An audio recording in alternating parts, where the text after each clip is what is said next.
ಸಾತಾರಿಕ್ ಒಂದು ಥ್ರಿಲ್ಲರ್ ಮತ್ತೆ social commentary short film. Total run time 12 minutes ಇದೆ. ಆಮೇಲೆ ಯೂಟ್ಯೂಬಲ್ಲಿ ಫ್ರೀಯಾಗೆ ಸಿಗುತ್ತೆ. So language ಹಿಂದಿಯಲ್ಲಿದೆ.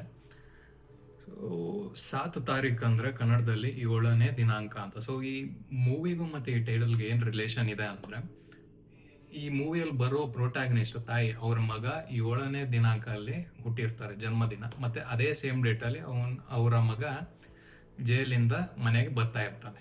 ಒಬ್ಳು ತಾಯಿ ತನ್ನ ಮಗನಿಗೋಸ್ಕರ ಮನೆಯಲ್ಲಿ ಕಾಯ್ತಾ ಇರ್ತಾನೆ. ಸೊ ಮುಂಚೆ ಹೇಳಿದ್ನಲ್ಲ, ಅವನ ಮಗ ಇವತ್ತು ಜೈಲಿಂದ ರಿಲೀಸ್ ಆಗಿರ್ತಾನಂತ. ಸೊ ಅವನು ಜೈಲಿಗೆ ಹೋಗೋ ಕಾರಣ ಏನು?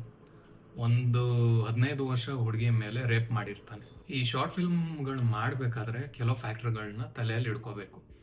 ಒನ್ ಆಫ್ ದ ಫ್ಯಾಕ್ಟರ್, ಇವು ನಿಮ್ಮ ಆಡಿಯನ್ಸ್ನ ಈ 10 ಸೆಕೆಂಡ್ ಮತ್ತು 1 ನಿಮಿಷ ಒಳಗಡೆ ಅವ್ರನ್ನ ಇಂಪ್ರೆಸ್ ಮಾಡಬೇಕು. ಮಾಡಿಲ್ವಾ, ಅವ್ರು ಇನ್ಸ್ಟೆಂಟ್ಲಿ ಕ್ಲಿಕ್ ಔಟ್ ಮಾಡ್ತಾರೆ. ಅದಕ್ಕೆ ಹೇಳ್ತಾರೆ, ಈ ಶಾರ್ಟ್ ಫಿಲ್ಮ್ಗಳು ಮಾಡೋಕ್ಕೆ ಈ ಫೀಚರ್ ಲೆಂತ್ ಫಿಲ್ಮ್ ಇರುತ್ತಲ್ಲ ಅದಕ್ಕಿಂತ ಕಷ್ಟ. ಬಜೆಟ್ ವೈಸ್ ಅಲ್ಲ, ಇದ್ರ ಬೇರೆ ಯಾವುದೂ ಅಲ್ಲ.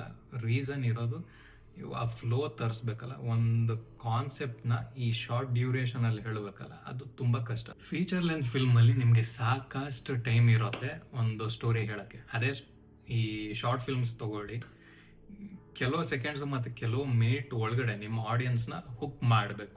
ಆ ಹುಕ್ ಅಂತ ಒಂದು ಕಾನ್ಸೆಪ್ಟ್ ಇದೆಲ್ಲ, ಈ ಶಾರ್ಟ್ ಫಿಲ್ಮ್ 7 ತಾರೀಕಲ್ಲಿ ತುಂಬ ಚೆನ್ನಾಗಿ ಎಕ್ಸಿಕ್ಯೂಟ್ ಮಾಡಿದ್ದಾರೆ.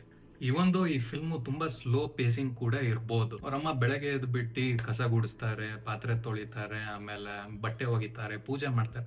ಇದೆಲ್ಲ ಎವ್ರಿ ಡೇ ಅಕರೆನ್ಸ್. ನಿಮ್ಗೆ ನೋಡೋಕ್ಕೆ ಬೋರ್ ಅನ್ಸ್ಬೋದು. ಆದರೆ ಈ ಫಿಲ್ಮಲ್ಲಿ ನಿಮ್ಗೆ ಸ್ಟಾರ್ಟಿಂಗಲ್ಲೇ ಒಂದು ನಿಮ್ಮ ತಲೆಯಲ್ಲಿ ಒಂದು ಹುಳ ಬಿಟ್ಟಿರ್ತಾರೆ. ಏನಪ್ಪ ಅಂದರೆ, ತಾಯಿ ತನ್ನ ಮಗಂಗೆ ಕಾಯ್ತಾ ಇರ್ತಾಳೆ. ಯಾಕೆ? ಅವನು ಜೈಲಿಗೆ ಹೋಗಿರ್ತಾನೆ. ಜೈಲಿಗೆ ಯಾಕೆ ಹೋಗಿರ್ತಾನೆ? ಒಂದು ರೇಪ್ ಕೇಸ್ ಮೇಲೆ.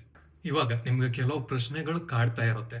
ಒಂದು ವೇಳೆ ಅವ್ರ ಮಗ ಮನೆಗೆ ಬಂದಾಗ ವಾತಾವರಣ ಹೇಗೆ ಬದಲಾಗುತ್ತೆ? ತಾಯಿ ಮತ್ತೆ ಮಗನ ಮಧ್ಯೆ ಇರೋ ಸಂಬಂಧ ಹೇಗಿರುತ್ತೆ? ಚೆನ್ನಾಗಿರುತ್ತಾ, ಕೆಟ್ಟೋಗಿರುತ್ತಾ? ಆಮೇಲೆ will she accept him as a son after knowing what he did to that 15-year-old girl. So ಇದಕ್ಕೆ ನಾವು ಹುಕ್ ಅಂತೀವಿ. ನಾವು ಕಾಯ್ತಾ ಇರ್ತೀವಿ ಈ ಶಾರ್ಟ್ ಫಿಲ್ಮ್ ಕೊನೆಯಲ್ಲಿ ಏನಾಗುತ್ತೆ ಅಂತ. ಸೊ ಫ್ರಮ್ ಮೈ ಎಕ್ಸ್ಪೀರಿಯನ್ಸ್ ನಿಮಗೆ ಡಿಸಪಾಯಿಂಟ್ಮೆಂಟ್ ಇರಲ್ಲ. ಸೊ ಈ ಫಿಲ್ಮ್ ನೋಡಿ ತುಂಬ ಚೆನ್ನಾಗಿದೆ. ಆ್ಯಂಡ್ 5/5 ರೇಟಿಂಗ್ ಕೊಡ್ತೀನಿ. Just because the way they picked up this mature theme, mature concept ತೊಗೊಂಡ್ಬಿಟ್ಟು, and they executed this perfectly.